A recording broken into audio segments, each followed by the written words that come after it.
In about 5 minutes, the play is going to start. And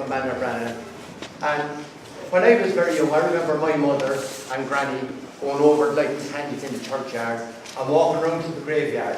And I remember my granny coming to a particular was Nurse Kehoe. The big thing at that time was right near the vestry, going into the church in Vanabranna. And my granny would have known Kevin Barry. She went to school with him. So I knew before, not exactly what she said, but I knew how much all that meant to her. Years passed before it would have meant a big lot to me. So I'm delighted to hear be involved, and Eleanor Cummins is a grandniece of Nurse Kehoe's.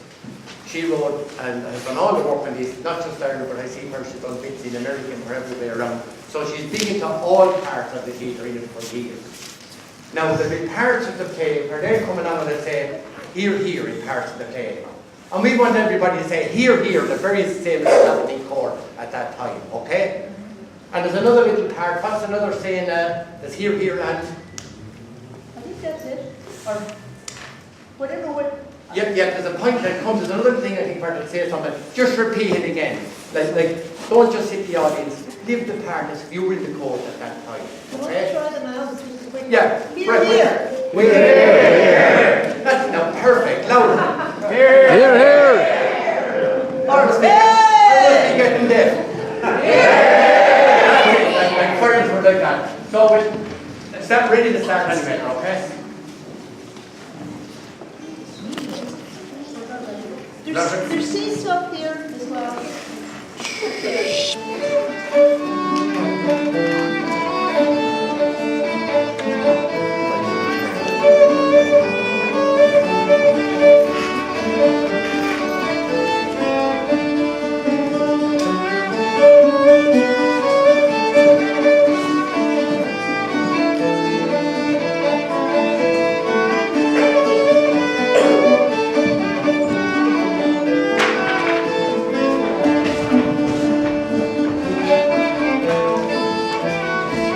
I remember Dublin in the rare old times.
Oh, cheek head. Ah, come on, love. Nice evening like this. How about it? How about the dance? Cheeky so-and-so. I think he has a shine for you. He does in his whole week's wages. That wouldn't be much. Take a chance. How would you know? Sure, he has no arse in his trousers. Would you stop? I know. We say how it is. Well, we're not backward about being forward where I'm from either. Come on, maybe we would wander back for one dance. No, we'll be late, and the matron will be giving us the usual sourpuss. All right, Miss Sensible, let's go. Lord Kildare, people do what people dare. Now quit swinging a care, all the nature's Carlow. Up with halberd, out with sword, on we go for by the Lord. Faith the Keogh has given the word, follow me up to Carlow. There's wounded out there, we must help. We were told not to go outside. What? It's dangerous in case you didn't hear the bullets. I'm not dead. Of course I heard the bullets, but he's in terrible pain. He needs help. Well, we're in our uniform. Yes, and they'll see us in our uniform. Come on, I see a man down. You go, I'll gather some supplies. Dan McCarthy of the 4th Battalion will now recount the fatal shooting of Nurse Kehoe.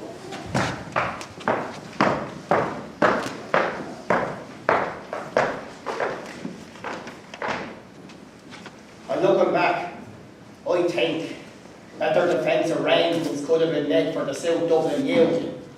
We simply barricaded ourselves in with no patrols outside to keep the way open for a line of retreat or to provide communication with other posts.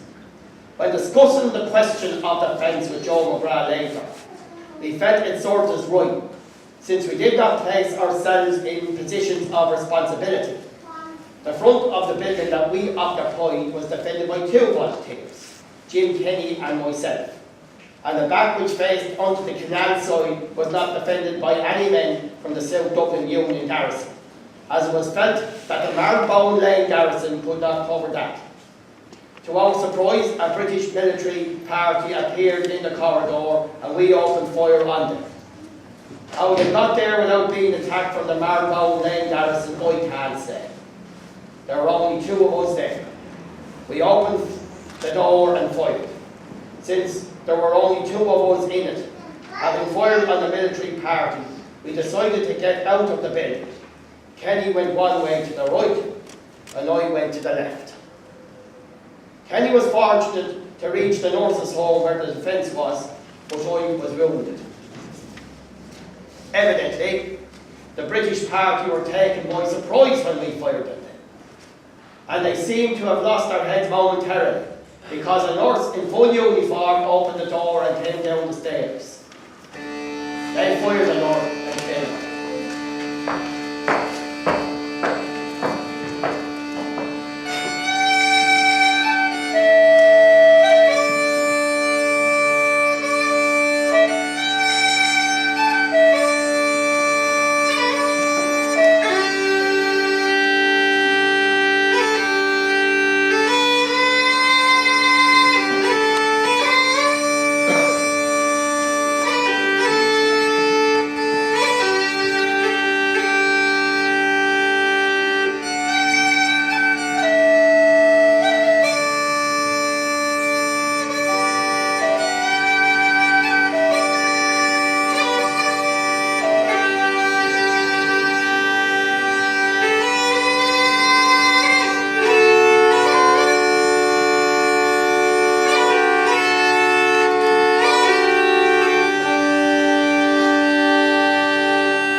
Nurse Kehoe was going to help Dan McCarthy. There was no other reason for her to have gone out except to offer aid. He clearly explains that. Later on, you would think it strange, if not extraordinary, that he didn't add her name to his report. Many things were covered up, of course, for one reason or another. But all the same, he recovered practically every dogfight in the country and names of the men he encountered. Don't get me started. Now, getting away from the soldiers and the politicians for a minute, we will now hear from Matron Miss Annie Mannion, who gives a fairly vivid account of what happened in the South Dublin Union in Easter week 1916.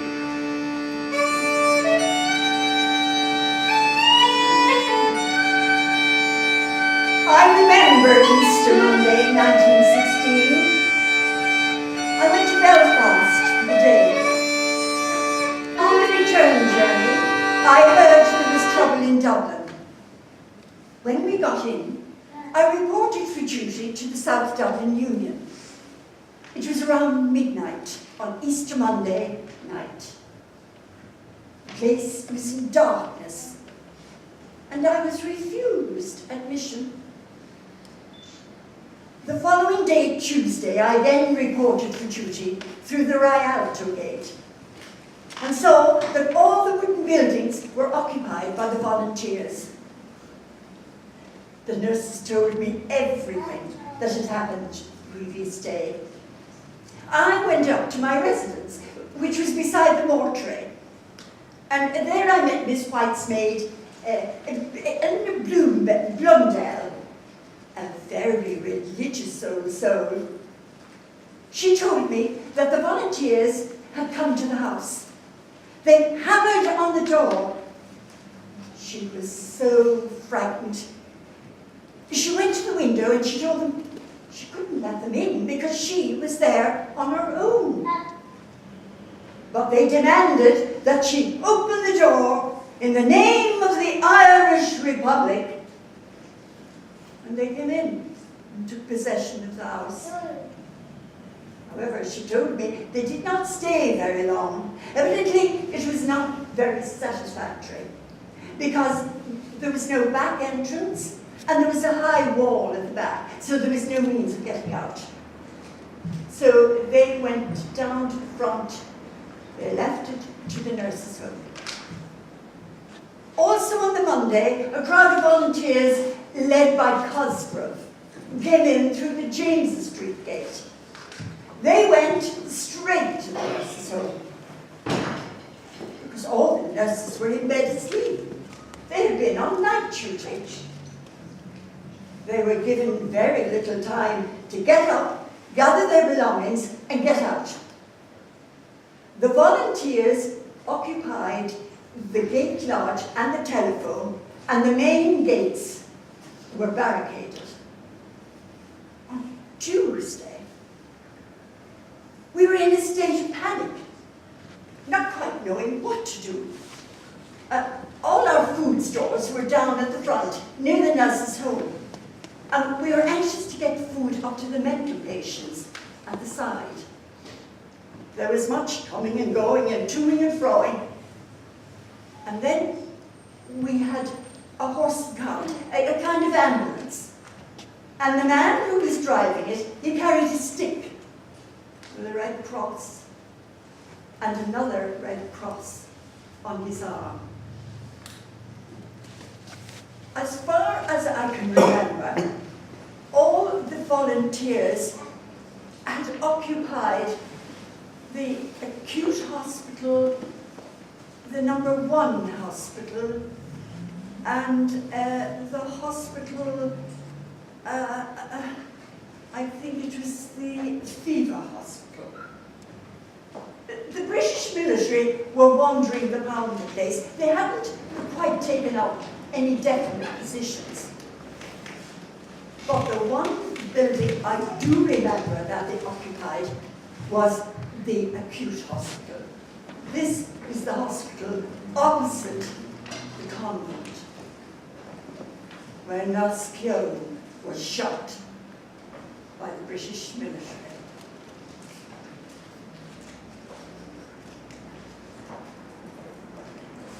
A British officer came up to me to ask me about the buildings.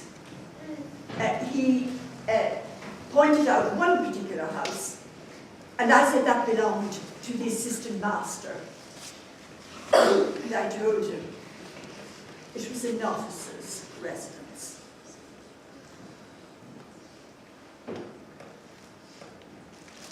On Wednesday, we all stayed in our quarters. Now and again, we came out and we tried to do a little here and there. Lieutenant Ramsey was shot at Rialto. He was part of a party, and I think he was in charge. Previously, a young boy called Poynton was shot there.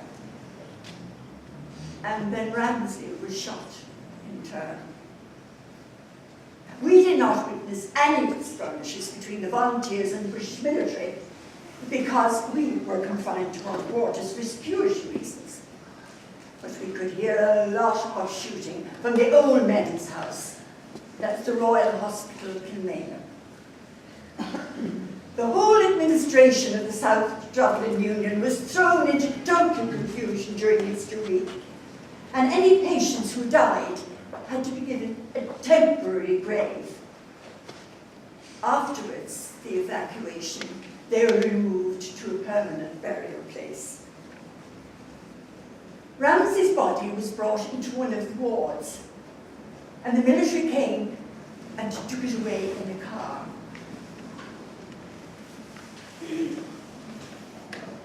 Another soldier was shot at the bakehouse, and a soldier was left to guard the body. The British came and they took him away, and they left the guard behind. I suppose they forgot about him. And to get him out, he was put into a coffin alive and removed. At that time, both sides had to be fed. The British military demanded food from the storekeeper. So he gave them food, and he also gave it to the volunteers. The bakehouse baked loads of bread and distributed to everyone. A minister came in and got a sack full of bread for his parishioners. And all the people on the South Circular Road also got bread from us.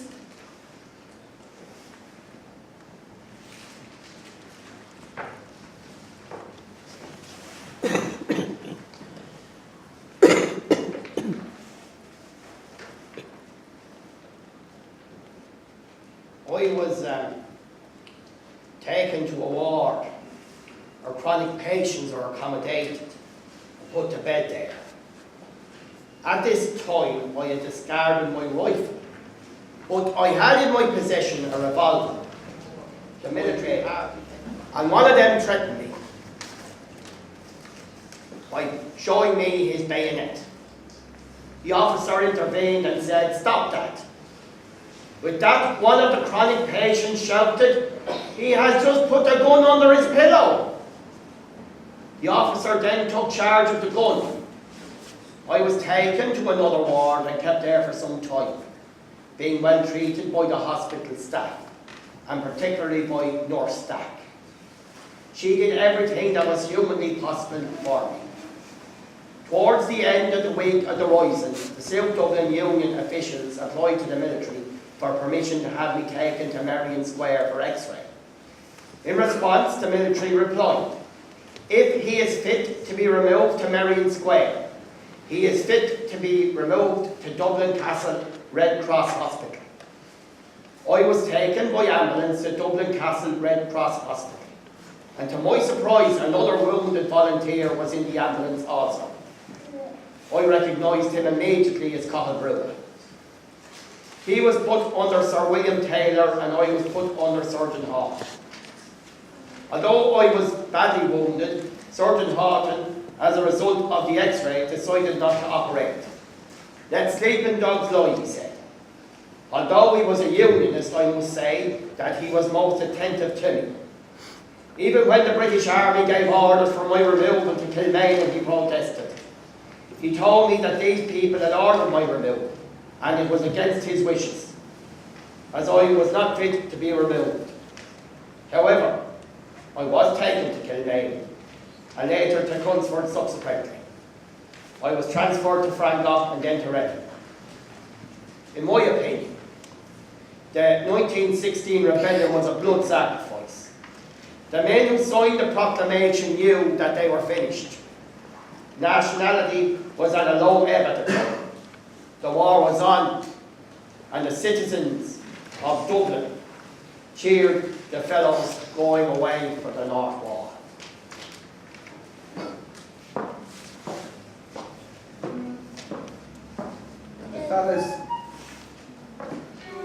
The fellas going away to fight for England, of course, in the Great War. We have a complex relationship with our neighbour, and we do to this day. Yet aside from that, there is a history that we all know well of Ireland's attempts to be an autonomous nation in charge of our own affairs and wealth. No need to go on about that here. Sure, you know yourselves well what I'm talking about. So for now, save me your arguments of, sure, we didn't want to rebel, or, on the contrary, sure, we're happy the way we were. Sure, we'll be discussing the events of 2016, perhaps, for the next 100 years. As it is, we have the witness statements of those who were there and the newspaper reports. Let's not forget that there was heavy censorship in 1916 as well, and people had to be careful of what they said and what they wrote. But let me just say this. Dispossessed and downtrodden people will put up and shut up until there is a chance to rise up and fight back. Don't tell me that's not human nature. Back to Matron. Hey, you wouldn't have a gas for, would you? I don't smoke. Disgusting habit. I hope you don't mind my saying, but there's nobody who understands human nature better than nurses. Believe me, we have seen it all. Miss Keogh told me that the week before Easter, Eamon Kent and his wife came to visit her to collect a toy gramophone for their little boy who was ill. During the visit, Kent said he would like to see the grounds. So the ward master, Mr. Dooley, brought him to the garden infirmary. However, Kent walked around looking out through the windows at the views. This was commented on after the rising was over. During Easter week, the nurses' home was not a very safe place to be. There was much shooting to and from it.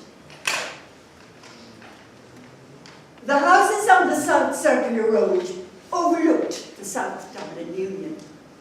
So on the Thursday, the military searched all the houses, and a soldier was left at each house. There was a soldier outside my sister's house, and our mother-in-law said to him, "Look here, boy, be careful, that is a hospital." And the boy said to him, "Sure, don't I know it well? Don't I often go and see my grandmother there?"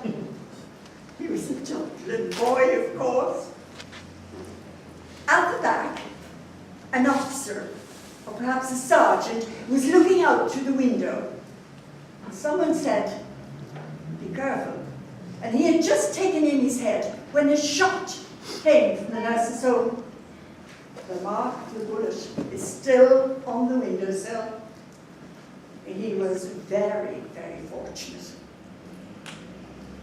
My brother-in-law had a pistol, a memento, in a very nice case.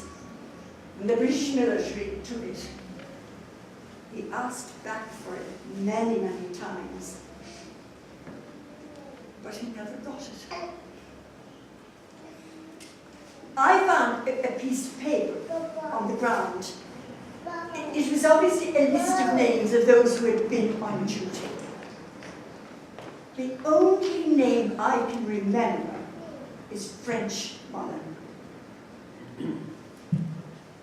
I cannot remember any other name.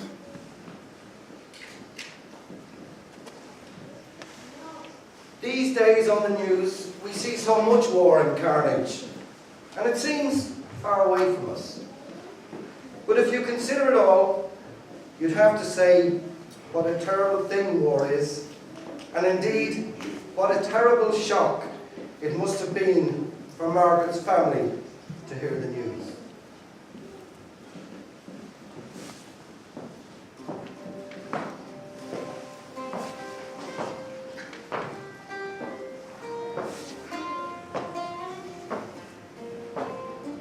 There's news.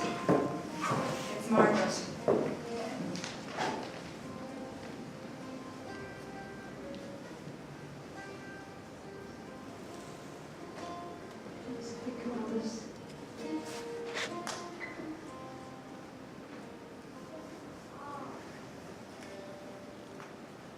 Down the glen of Easter to a city fair rode I. Their armed lines of marching men in squadron past me. No pipe did hum, no battle drum did sound its dread tattoo, but the Angelus bell o'er the levee swell rang out as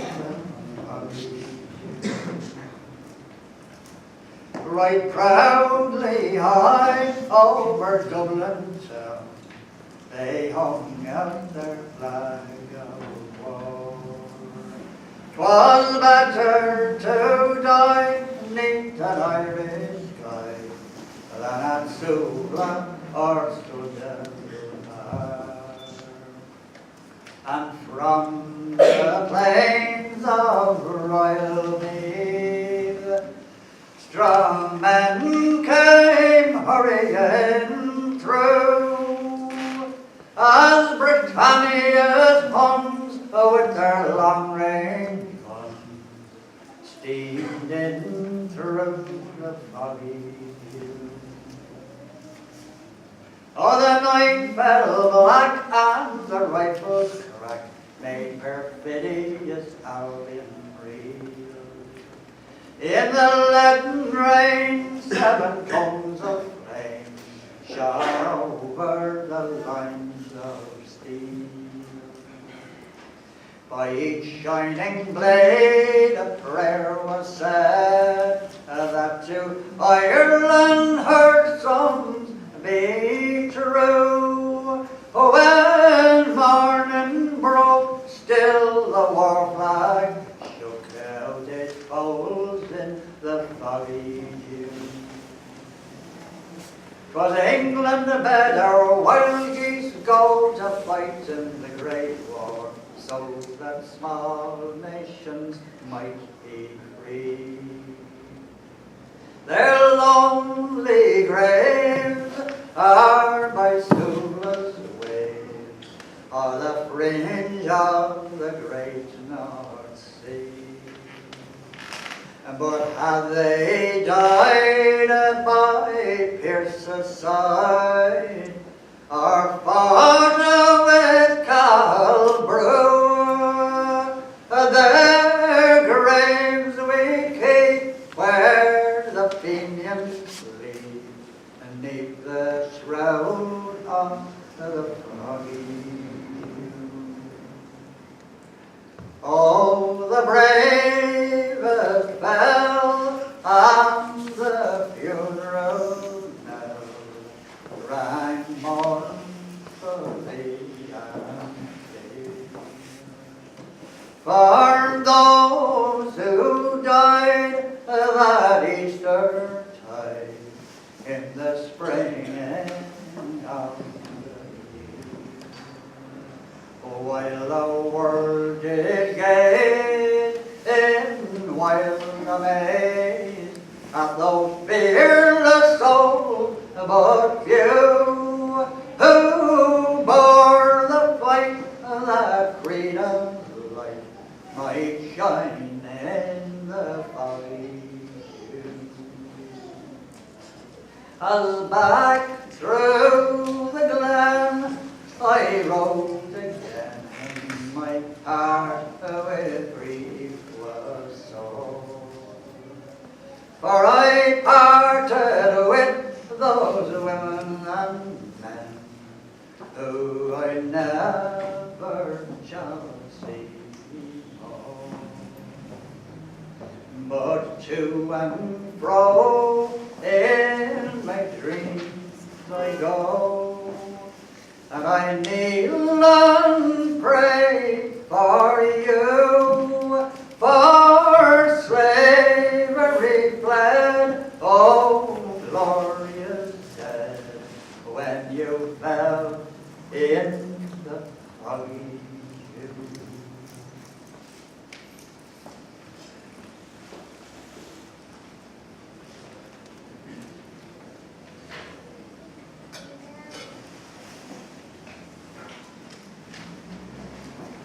Secretary Kennett, I wish to know what the government's position is about the questions I have tabled about the recent disturbances in Dublin. Mr. Ginnell, sir, there is a time and place to raise questions on the Irish insurrection, but the central lobby of this Parliament certainly is not it. I beg you, take your leave of me at once and ask your questions in the appropriate manner on the floor of the House like an honourable gentleman. I shall be representing the Prime Minister at 3 o'clock today. Yes, sir. You can be sure of it. Good day. Good day indeed.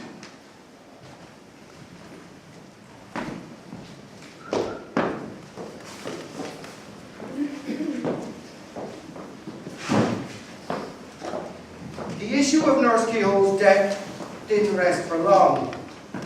Neither did her bones, which were hurriedly buried in the grounds of the South Dublin Union.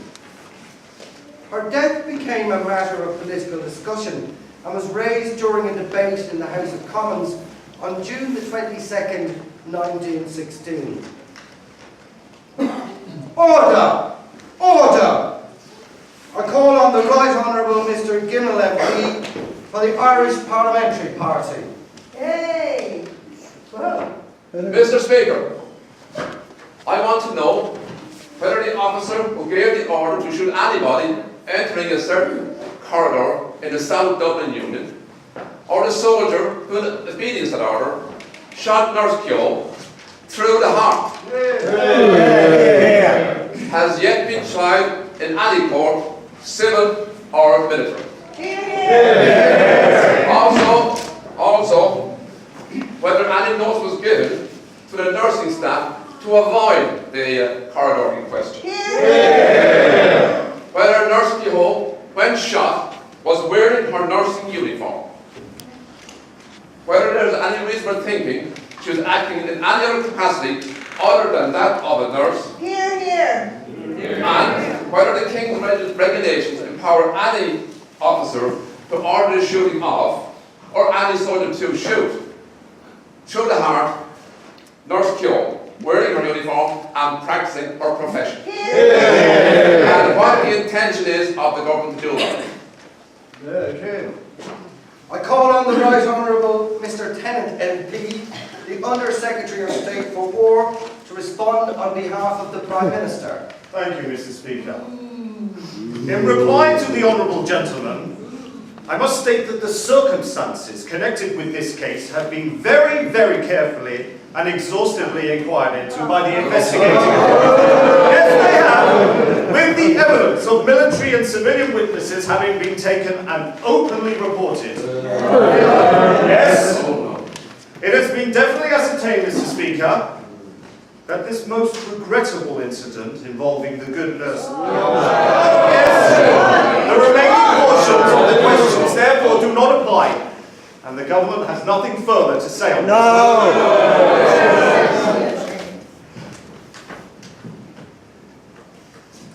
Tennant didn't answer the questions. There was no transparency. He simply buried the matter. We know from Dan McCarthy that it was obvious that Nurse Kehoe was a nurse. As he said, the British soldiers seemed to have lost their heads when they opened fire on her. In his witness report, He didn't recall her name, but it was clear that she was a nurse. Again, and I'm aware I'm repeating myself here, but it seems odd with all his contacts and access to all the files that he didn't recall her name or bother to find it. In his recall of the rising, the lead up to it, and indeed the events after, he recalls many, many names and seems to relish his role racing around the countryside on a motorbike, rallying support at elections. He lived on. She died. He went on to head the GAA for a few years and was part of the government. In the aftermath of the rising, Mr. Kavanagh of Carlow County Council spoke, voicing a desire for Irish freedom, with fine nuanced diplomacy amid concerns of censorship and retribution. But most definitely, it strikes me, a cry for a republic in charge of her own.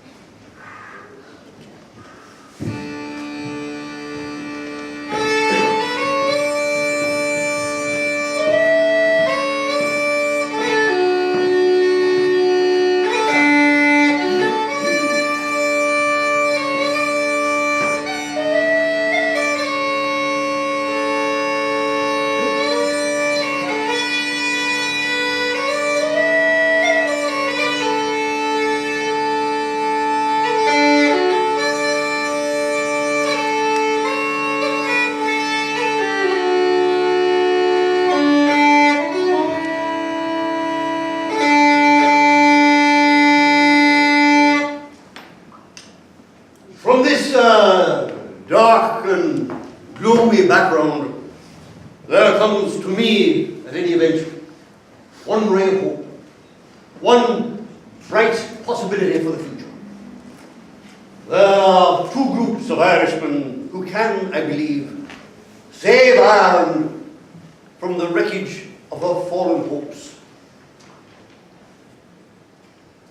I allude to the moderate sections of the Nationalist and the Unionist parties.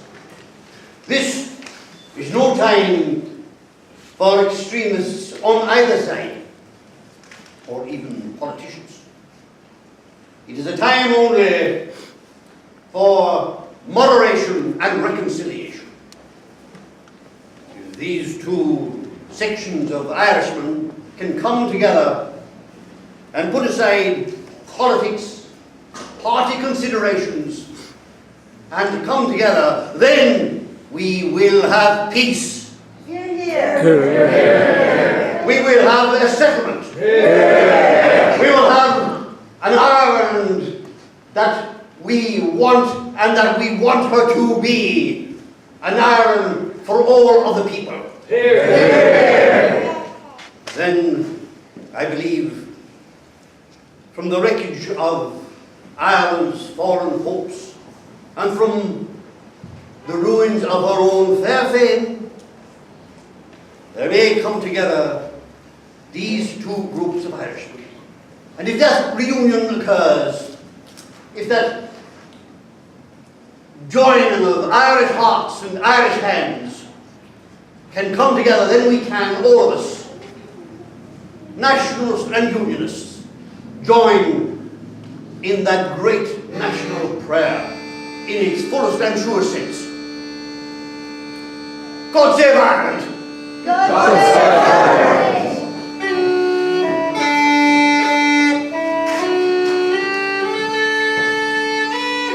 The past will always find its way into the present as we look back. Her blood flows here, through the veins of her descendants, her nieces and her nephews. Her spirit flows here. She will be remembered.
our place in information. It was absolutely super.